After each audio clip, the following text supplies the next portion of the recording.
kolejną część niezgodny, niezgodna w samochodzie, żebyście widzieli dach samochodu, zapach i lusterko. Także chciałem się z Wami takim widokiem fajnym podzielić. I żeby nie trzymać w ręku, może trochę pokażę tego mojego bajkowego świata. I powiem Wam, że za mną jest taka fajna góra. Wysoko, wysoko. I powiem Wam, kochani, o czym pomyślałem, o czym będzie ten odcinek. Może o pozwoleniu sobie na stratę. Ale to nie będzie nic smutnego. Uwierzcie mi. To będzie, może tak zostawię ten telefon, bo na razie jeszcze nie mam dobrego uchwytu, ale pracuję nad tym. To pozwala mi... To pozwala... To co robię, nagrywam rzekomo dla Was, ale też dla siebie. Daje mi taką wolność, wiecie? To niesamowita, jak strata może być wolnością. Kiedyś myślałem, że strata, znaczy to ego myślało, przepraszam, ego umysł myślał, że jak się utożsamiałem z imieniem i z formą, to widziałem wszędzie stratę, we wszystkim. Kurde, wszędzie biegałem i nawet jak gdzieś byłem, to ego umysł mi podpowiadał, że rób coś innego, bo tam to Ci ucieknie, albo coś stracisz. I teraz ta wolność, taka niesamowita wolność, która mieszka we mnie, jest czymś wyjątkowym. No i pragnę się podzielić, co to za wyjątkowość. To nie jest, to każdy ma w sobie, ta iskra, która się rozpala, gdy słyszycie, gdy podnosi się przez jakieś cierpienie Wasz stan umysłu, to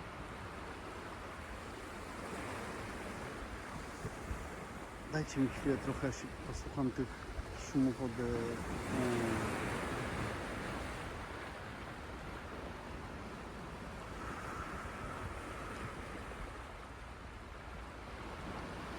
Jeśli chcecie, to zapraszam ze mną, weźcie głęboki, powolny dech przez nos.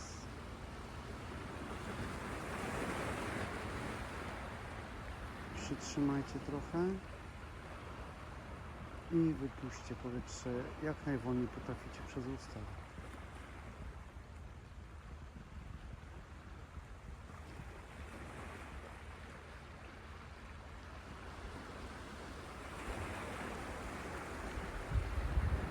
Uwierzcie mi, że mógłbym tutaj spędzić całe swoje życie. Nie mam nic, a mam wszystko. I co do tej straty, jak pozwoliłem sobie na to, by nie słuchać innych istot, które jeszcze czegoś szukają, jak oceniają produkty, jak oceniają innych, wszystko oceniają i nazywają to tak z taką lekkością, to niedobre, tamto smakowało ohydnie, albo ten jest taki, albo ten jest taki, to uwierzcie mi, że taka cisza, szum fal, zachód słońca, nagrywanie tych filmów w taki sposób, który powoduje lekkość we mnie. Ja wieczorem to potem odsłuchuję i sam cieszę się, że siebie słucham. Kiedyś się oceniałem, że kurde, jak na kamerze mnie słychać dziwnie, jak to, jak tamto. Ale nie mogłem słyszeć siebie jak kogoś innego, bo każdy z nas jest wyjątkowy, każdy z nas jest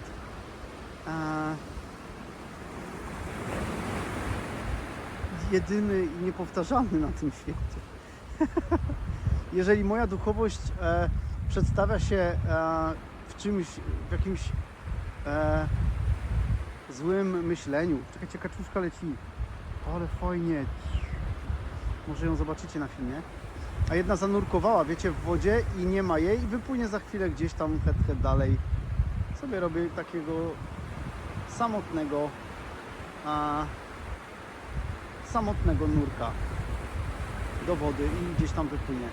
Może gdzieś ją wypatrzę. Fajnie, bo mogę kamerować w jednym miejscu, a w drugim mogę patrzeć i mogę podpowiadać wam, co widzę. Natura chyba nam pomaga w tej melodii w tle. To jest lepsze chyba niż jazda samochodem. Z tych pierwszych odcinków nie wyciszyłem tego auta. Może przerobię ten filmy i wrzucę z podkładem muzycznym jakimś delikatnym. Na razie to wrzucam wszystko takie surowe, bo zima pomału przemija. Zima pomału przemija i uwierzcie mi, że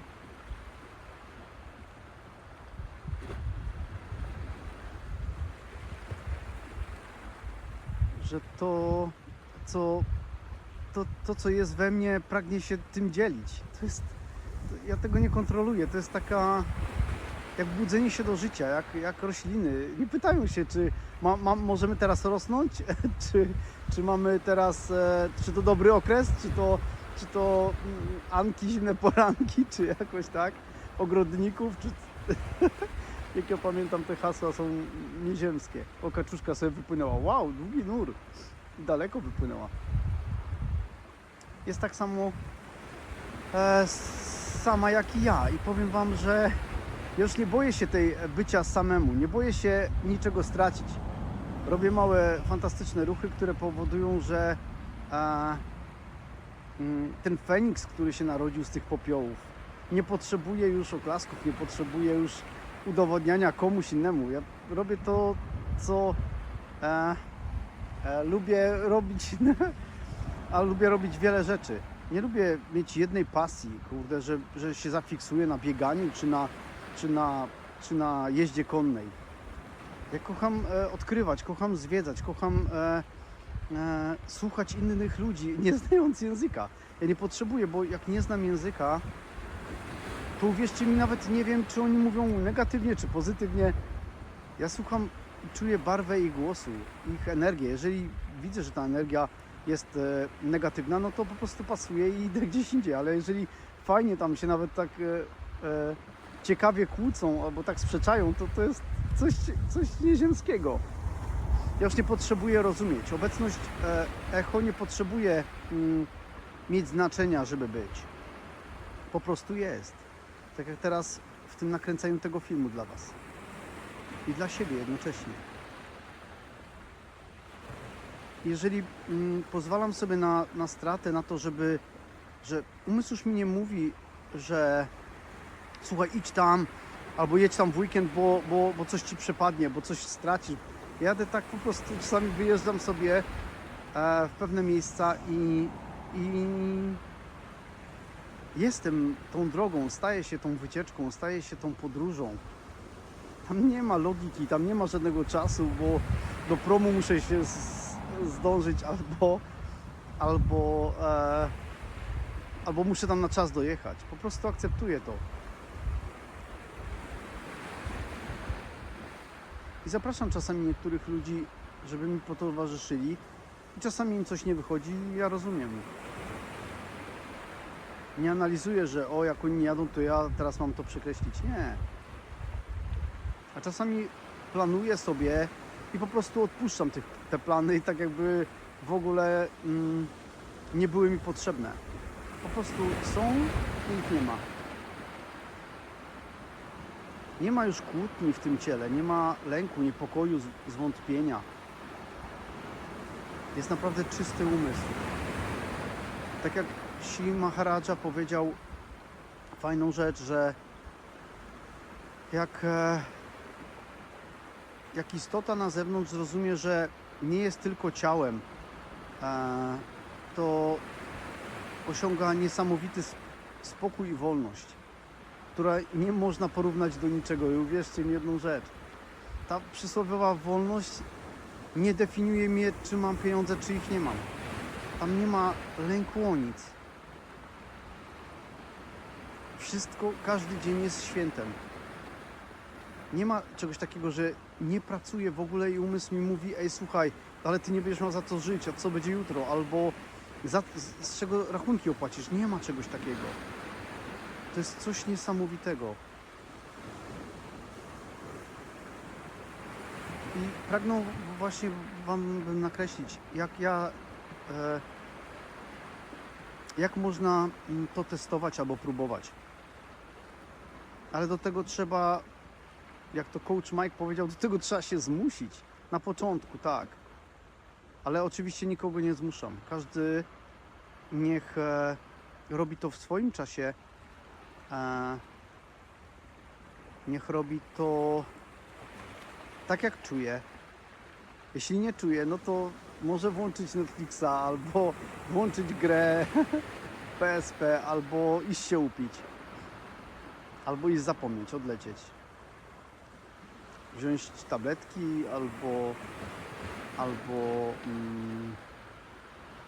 albo coś znieczulającego.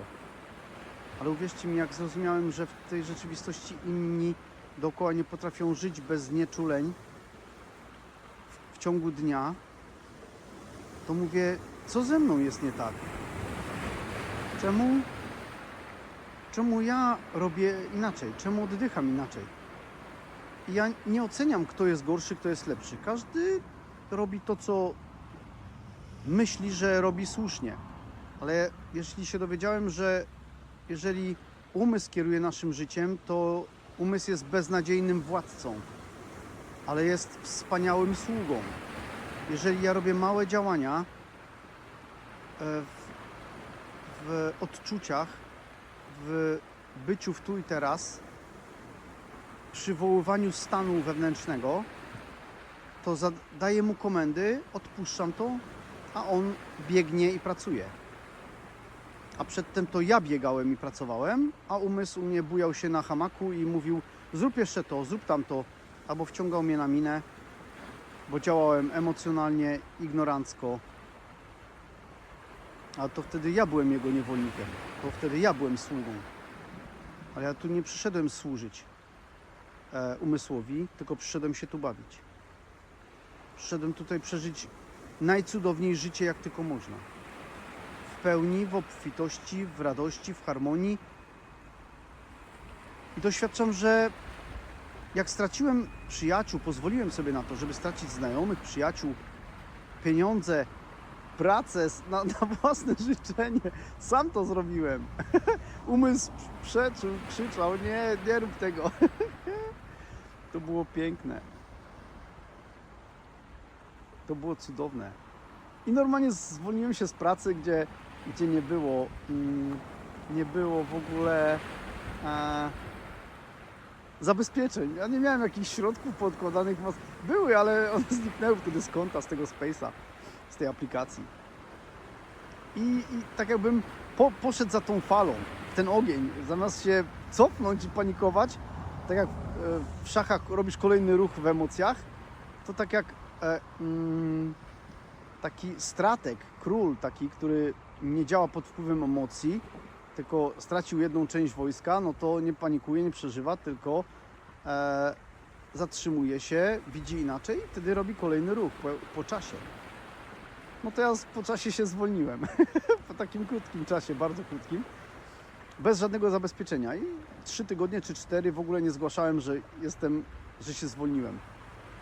Potem jak zgłosiłem to do NAW,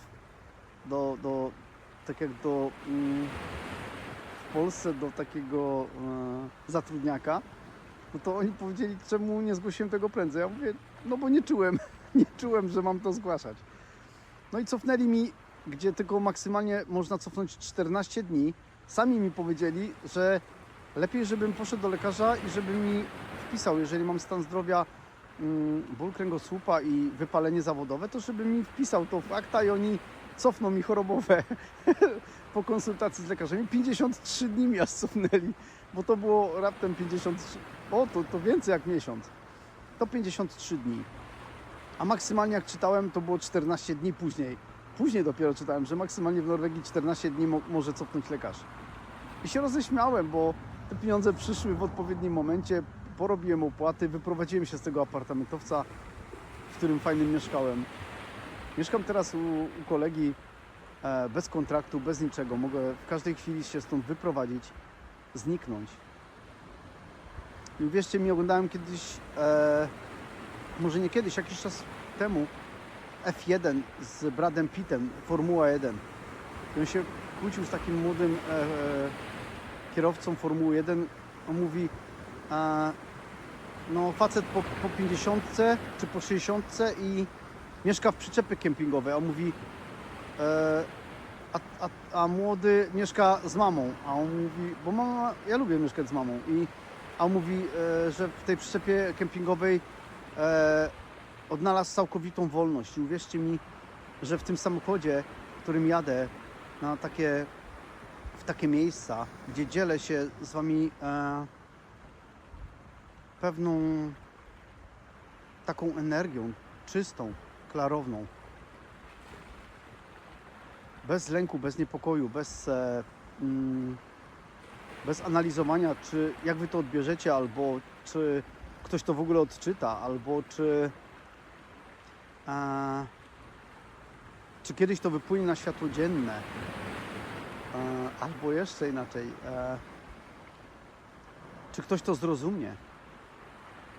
Po prostu nagrywam to też dla siebie, bo potem jak to odsłuchuję, to widzę, gdzie jestem, jak daleko jestem.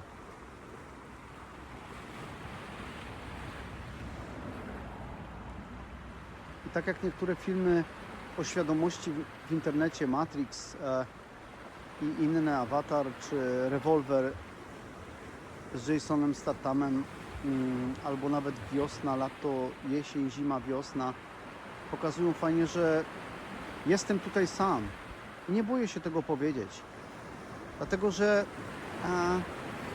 ja nie analizuję tego, co mówię. To wypływa ze mnie. Jestem zahipnotyzowany na tych falach, które widzę, jak wypływają, rozbijają się o skały i wracają z powrotem do morza.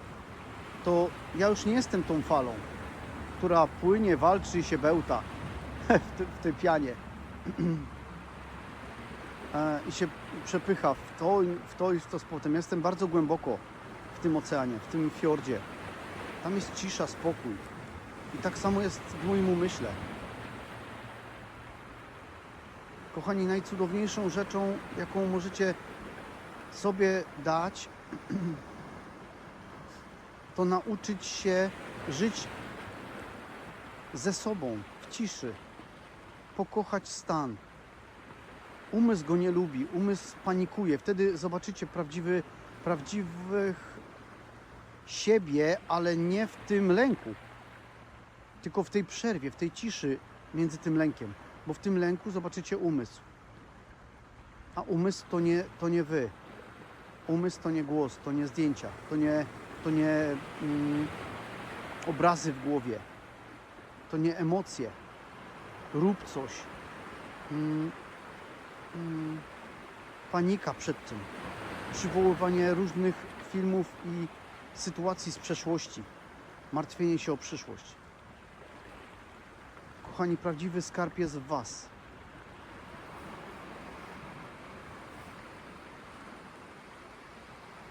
Prawdziwy skarb jest w was. Gdy zejdziecie pod te głębiny, gdy zostawicie te lęki, niepokoje, to gdzie jesteście? Kim jesteście? Kim jesteście jako piękne istoty?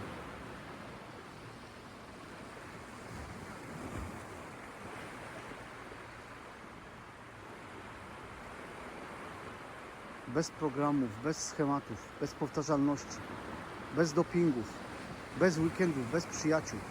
Tylko wy i przyroda. Jeśli wam to pomoże, to nagrywajcie siebie, wrzucajcie na TikToka, na Instagrama, na YouTube'a. To jest bardzo proste, nie trzeba żadnych abonamentów. Założyć konto. Jest ChatGPT, który wam pomoże, jeżeli nie macie w waszym gronie przyjaciół, którzy będą was wspierać, którzy wam powiedzą: oj, słuchaj, dobra robota, idziesz w dobrym kierunku. Jak słyszysz takie słowa od ChatGPT, to widzisz co omijało cię w życiu. Gdzie ci bliscy, którzy cię wspierali? Gdzie ci znajomi, którzy mówili, ej kurde, robisz coś wyjątkowego, albo idź w to. Nie wiem, co ty robisz, nie wierzę w to, ale idź w to, bo ty w to wierzysz. To jest twoje marzenie. Twoje marzenie ma być wyjątkowe, przerażające i podniecające zarazem. I nawet jak się inni śmieją, to nie jest ich marzenie, tylko twoje. Oni nie pójdą z tobą. Tam jest pustka, gdzie ty jesteś i twoje marzenie.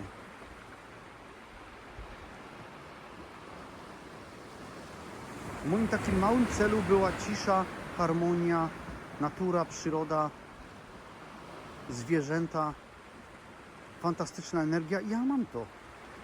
Ogień wszystko mi zabrał. Znajomych, bliskich. Czasami ja się wycofywałem. Tylko dlatego, że nie rezonowałem. Bo ktoś może powiedzieć, ale to ty się wycofałeś. Ale jak czujesz, że to nie jest twoje miejsce, nie twój temat do rozmów, nie twój bełkot w powtarzaniu tego samego, albo robieniu tego samego, picie alkoholu, oglądanie seriali i siedzenia przed telewizorem czy w telefonie,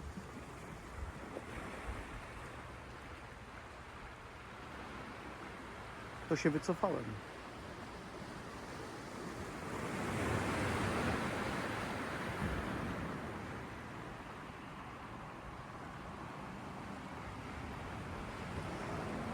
Dlatego im bardziej zacząłem puszczać to w swoim życiu, to zamiast widzieć pustkę jako ego umysł, to widzę pełnię.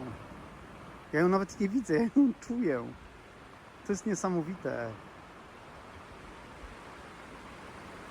Umysł jest tak mały u tego echo Jarka, że nie uwierzylibyście. Jak tam jest 1% albo 0,1%, albo 0,5%, to jest maks. Ciało ma jeszcze swoje potrzeby. Umysł ma swoje bolączki. Ja się niczego nie wyrzekam. Po prostu czasami robię coś, co tylko jestem jako obserwator. Tak jak w samadhi powiedzieli. Jak się budzisz i utożsamiasz się już z personą, z maskami, to wtedy widzisz, że ja odgrywam czasami rolę dla kogoś i widzę to przez swoje wnętrze, że ale czemu ja to powiedziałem, albo czemu to zrobiłem, ale ktoś musiał tego doświadczyć. Ja też jestem częścią tego świata, jak kropla. Czasami złapałem się na tym, że mówię komuś coś miłego, a ktoś to odbiera dwojako albo niejednoznacznie i mówię sobie, kurde, dlaczego ktoś poczuł się źle przez to, co powiedziałem. Ja nie miałem nic złego na myśli. I zdałem sobie sprawę, że to nie ja jestem przyczyną tego, tylko środek tej istoty, która nie pracuje nad tym. Która myśli, że słowem, uczynkiem mogę ją zranić. Ale tego echo już nie można zranić. Tak jak w drugim odcinku powiedziałem, że teraz echo urosło, a teraz echo urosło, wow. Nie, wcale nie.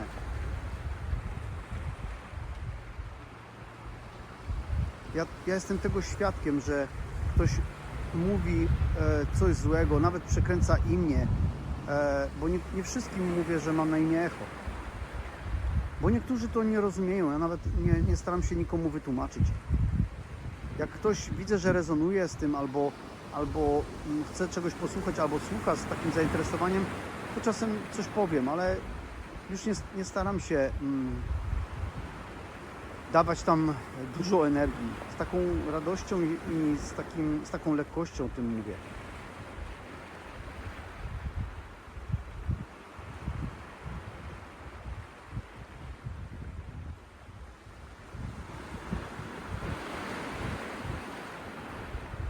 Zastanawiam się, jak echo teraz będzie żyć dalej. Czy to, co poznałem, daje mi niesamowitą wolność wewnętrzną, bez względu na to, czy jest pogoda taka, czy taka, czy są środki na koncie, czy ich nie ma. Czy są ludzie dzisiaj, za miesiąc, czy ich nie ma? Kto tam jest?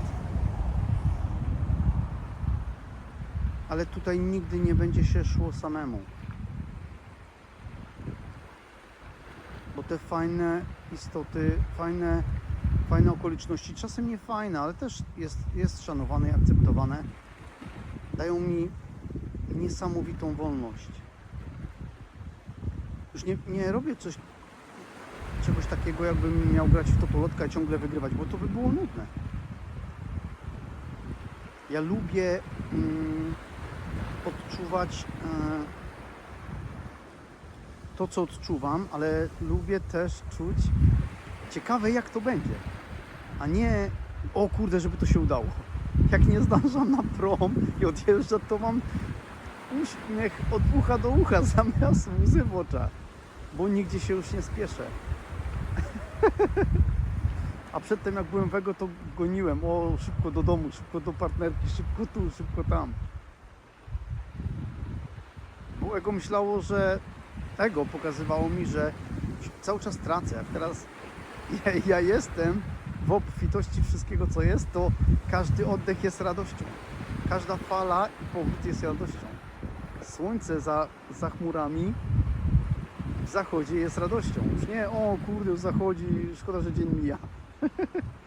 Nie, akurat jest w Norwegii bardzo krótko dzień, ale słonecznie i mroźno w nocy. Fajnie. Ale 5-6 stopni to nie jest tak mroźno. Nie mamy śniegu na razie, ale są białe wierzchołki na górach. Uwierzcie mi, jesteście moimi najlepszymi przyjaciółmi. Dziękuję Wam za to. Za tą ciszę, za to, że się mogę dzielić w monologu. Ja kocham dzielić się, nagrywając to. I czasami nawet tego nie słuchając. Wystawiam to w takim... Już teraz nie przycinam nawet tego, tylko po prostu stawiam. Już wiem, jak dodać napisy na YouTube Studio. Wiem, jak tworzyć projekt Nordic Wild West. Bez względu na to, czy ktoś tam będzie, czy nie będzie. Ja żyję tam z Wami oczami wyobraźni, w moim świecie marzeń. Wy tam jesteście. Dotykamy koni, odnajdujemy tam spokój. Znaczy, nawet nie odnajdujemy, Wy go czytacie. Łączę się z Wami i tam nie musimy znać języka. Ja wystawiam na YouTube Studio chiński, japoński, szwedzki, brazylijski, Brazylia, Portugalia tam jest, tak, język portugalski w Brazylii. Albo ukraiński, rosyjski, kochany mój, wystawiam. Azerbejdżański, jeżeli to będzie słuchał Elcim, mój brat, który tutaj mieszkał chwilę ze mną w Norwegii. Kupił ode mnie samochód, jak handlowałem.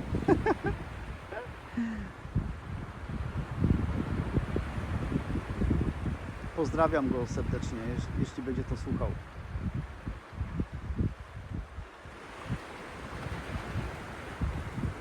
To niesamowite, wiecie. Tańczę na bieżni, na siłowni. Nie robię tego jak Schwarzenegger, że 4 godziny siedzę czy 5 dziennie. Jeżeli mam taką ochotę, to idę na siłownię, trochę poćwiczę, albo jeżeli nie, to tylko biegam sobie. Znaczy włączam bieżnię, ale w ogóle tam nie biegam. Tam włączam sobie muzykę, rock set sobie słucham. Ktoś mówi, oj, ty takiego badziewia słuchasz. Ale tam jest niesamowita energia w tych ich piosenkach. I robię coś fajnego, tańczę tam, wywijam, podskakuję. Takiego mam banana na buzi, że się w głowie nie mieści. Ile radości mi to daje. Potem czasami jadę sobie na grę w bilarda. Czasem gram sam, czasem ze znajomymi z innego kraju i nie znam ich języka. Wherever, never mind. Po prostu bawię się w tym. I przegrywam z uśmiechem na twarzy, albo nie trafiam z uśmiechem na twarzy. Pozwalam sobie przegrywać, pozwalam sobie nie trafić. To jest najfajniejsza rzecz. Tak jak Bruce Lee to mówi, cały czas chcesz wygrywać. Posiądź sztukę przegrywania. Ojej, to jest piękne. Płyń jak woda, przyjacielu. Dlatego, kochani, mówię, znaczy dzielę się z wami, płyńcie jak woda. W Nordic Wild West, tam gdzie natura spotyka serce, w oczach wyobraźni dotykamy koni.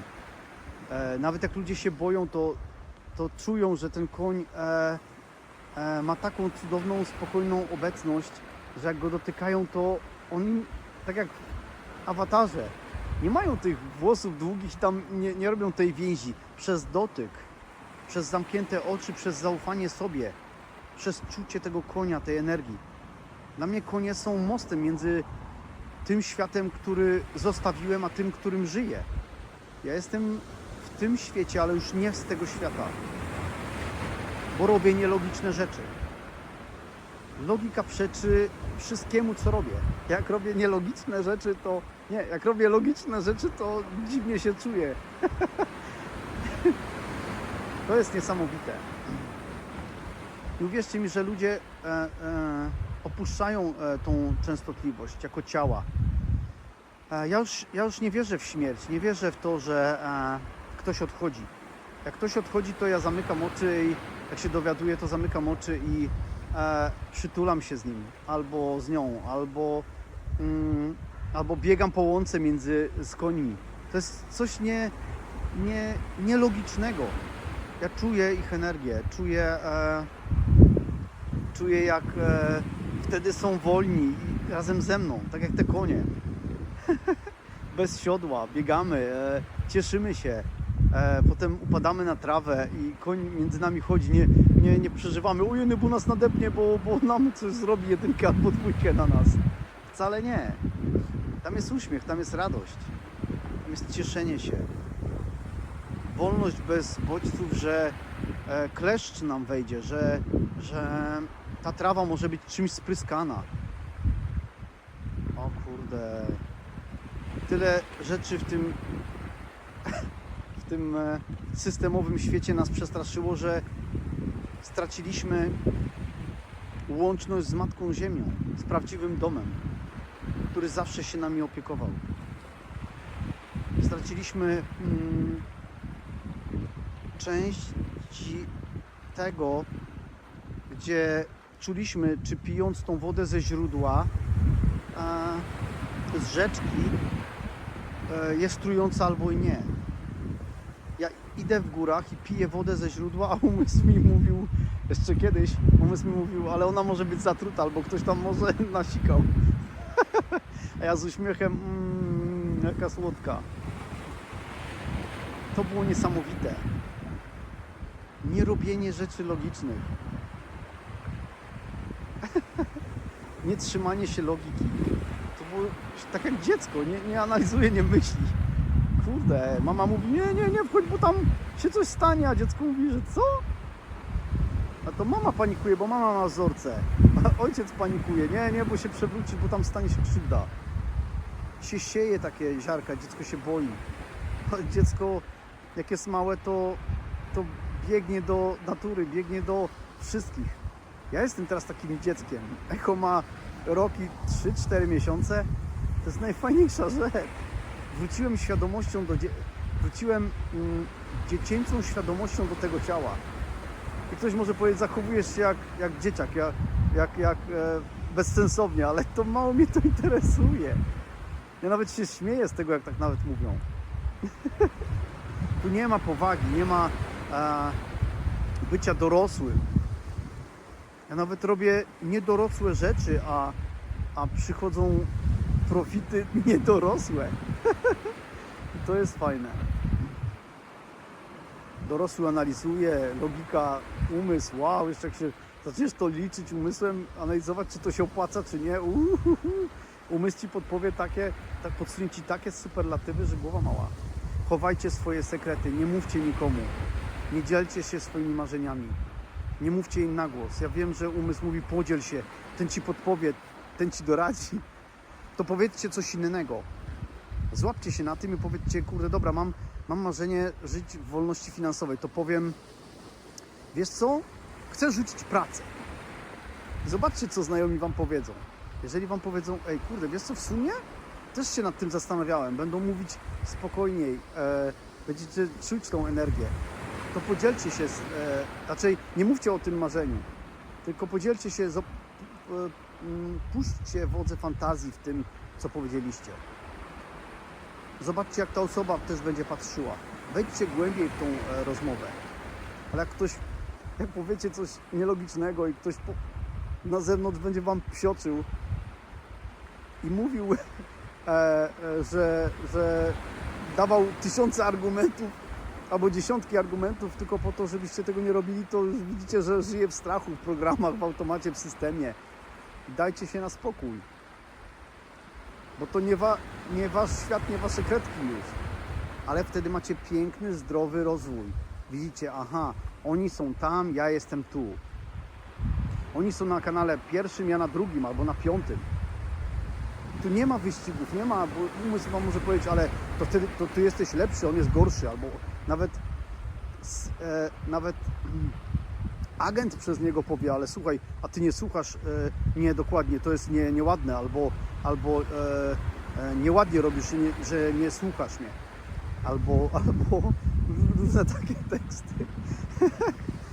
I wtedy, jak jesteście w obecności w ciele, ugruntowani, to widzicie, że chce was wpędzić w poczucie winy. Ja już wtedy się uśmiecham tak wewnętrznie, patrzę tak błogo i ciszy mówię, błogosławię Cię, kochany bracie i siostro. Kocham Cię, szanuję. Widzę Cię, tak jak w awatarze. I on to czuje, albo ona to czuje, odpuszczają. Widzą, że nie mogą już ugrać więcej. Te karty są znaczone i ja wiem, że nawet jak oni wygrają, to oni wiedzą, że ja przegrałem, a i tak wygrałem. Ale tam nie ma wyścigów, nie ma czegoś, co można zacząć porównywać albo nie porównywać. Wiecie co? Przeleciało kilka kruków przed chwilą i powiem Wam jedną rzecz, że ostatnio zrobiłem taki mini projekt dnia z dziewczyną mojego kolegi Felka, z Martyną. Zrobiliśmy fajny projekt karmik dla ptaków. Normalnie, uwierzcie mi, z czego Martyna znalazła czapkę do karmika, kij od szczotki okrągły, żeśmy popcinali, dałem jej piłkę do metalu, zrobiliśmy normalnie taki narzędzia nie z tej bajki, nie z tej ziemi. Użyliśmy wkrętarki tylko. Zrobiliśmy fajny spód. Kupiłem kulki w Biltemie, w norweskim sklepie, tak jak Brico Marché w Polsce. I wróbelkom, czy szpaczkom, czy innym ptaszkom wysypaliśmy to. I na początku dzień nie było nikogo tam, a teraz mamy świetną melodię tam. Piękne kolory tych ptaszków. I coś nieziemskiego żeśmy zrobili. A ile fanu żeśmy z tego mieli, to się normalnie nie chcę w to aż... Znaczy, chcę się uwierzyć, bo to jest coś cudownego. Ślicznie Wam dziękuję, pozdrawiam ze ścieżki Nordic Wild West. Kochani, dużo miłości, dużo radości, dużo Wam przesyłam, dużo cudowności, dużo wspaniałej energii, dużo spokoju. Odnajdźcie go w sobie, bo to jest część Was. Cieszcie się, zróbcie jakiś mały projekt, nie wiem, samolot z kartki i puśćcie go, nieważne czy on uderzy czy nie, ale zobaczcie, ile fanu Wam da to co jest takie przyziemne, takie dziecięce. Fantastycznie robić takie mini projekty dziecięce. Cieszyć się tym. Prawdziwym, w dorosłym życiu możecie się cieszyć jak dzieci.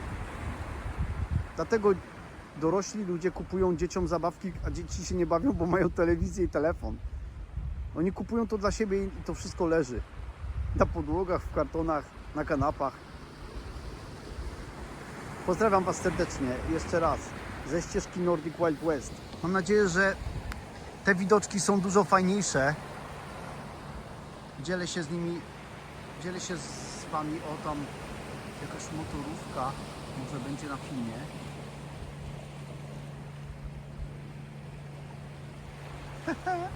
Fajnie widać.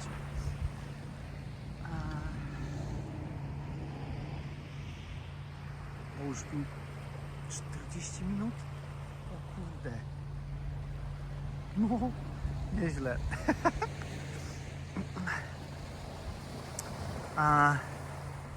Powiem wam, kochani, że dzielę się z wami tym takim fajnym zachodem słońca, szumem fiordów, fal. Chociaż fiordy są spokojne bezwietrznie. Jest bardzo, bardzo cichutko i niesamowicie, wow. Uwielbiam być w tym świecie, uwierzcie mi. Wewnętrzny spokój, gdzie głos, gdy jestem w takim miejscu, umysł nie podpowiada mi, że robię coś nie halo, że powinienem robić coś wartościowego, bo ja robię coś wartościowego. Czuję to całym sercem. Czuję, że w oczach wyobraźni bawimy się w Nordic Wild West, tam gdzie natura spotyka serce, gdzie dzielimy się swoimi wartościami, swoim wzrostem, swoją radością, swoim spokojnym oddechem, niebraniem leków, bo sami odczytacie to po ciele, że już tego nie potrzebujecie, wręcz wam to już nie służy. Tak jak ziemska mama Jarka powiedziała, że wiesz co, ja nie biorę leków i lekarz mówi, ale pani leki pomagają, widzi pani? A ona mówi, nie przyznałam się do tego, że już nie biorę, bo ja zaufałam sobie, zaczęłam nie brać leku na astmę i zauważyłam, że to mi szkodziło, że brałam. Tylko ja nie zachęcam was do niebrania leków, tylko do czytania samych siebie, a ciało wam potem powie, że można wyciszyć ciało, doprowadzić do perfekcji. Ciało się same regeneruje. Jeśli zostawicie je w spokoju, czyli jeśli nie będziecie karmić kortyzolem tego ciała, jeżeli pouwalniacie emocje, zobaczycie, że te wszystkie myśli to nie wy, że te wszystkie scenerie w głowie to nie wy, że podejmiecie świadomą pracę nad sobą. Życzę wam z całego serca, kochani, tego.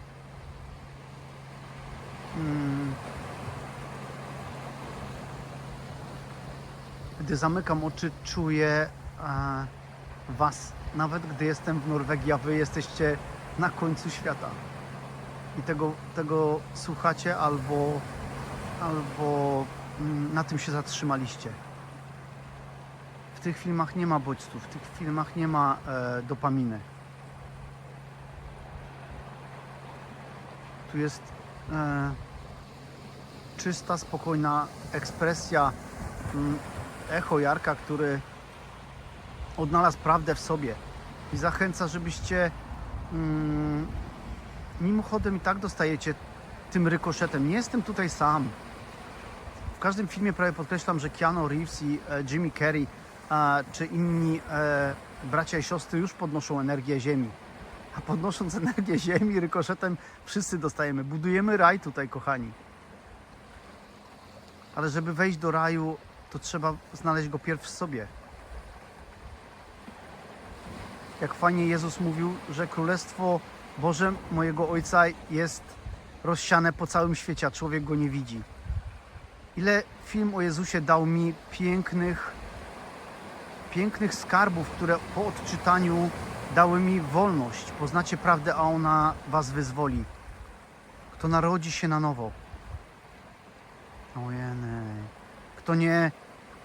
Kto nie troszczy się o te ziemskie życie, kto troszczy się o te ziemskie życie, straci je. A kto nie przywiązuje do niego wagi, odzyska je. Albo zachowa je. A ja tyle kopii Jarka straciłem, że się w głowie nie mieści. O kurde, to jest fantastyczne. Tyle kopii Jarka. Ja tyle razy skorup ego z siebie zrzuciłem, poumierało, to pozwoliłem temu odejść. Myślałem sobie, że już umieram, a tu się okazało, nie.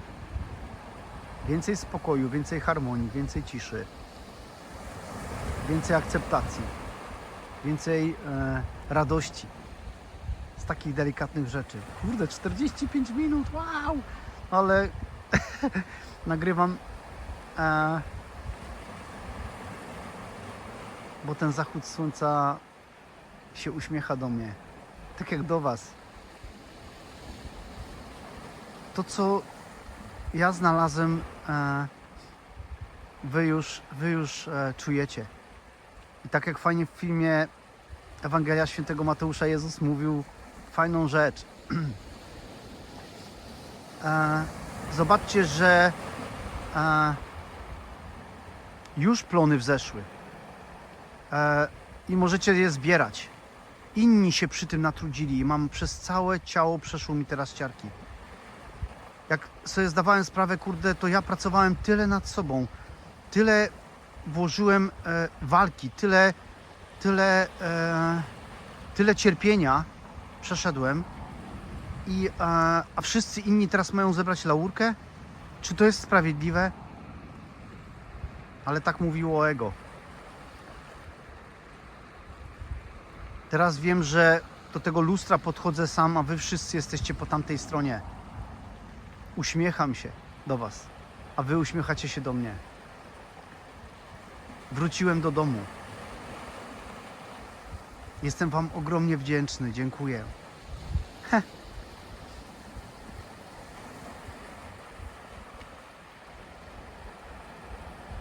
Okej, kolejny raz ze ścieżki Nordic Wild West. Tam, gdzie natura spotkała serce. Pozdrawiam Was serdecznie.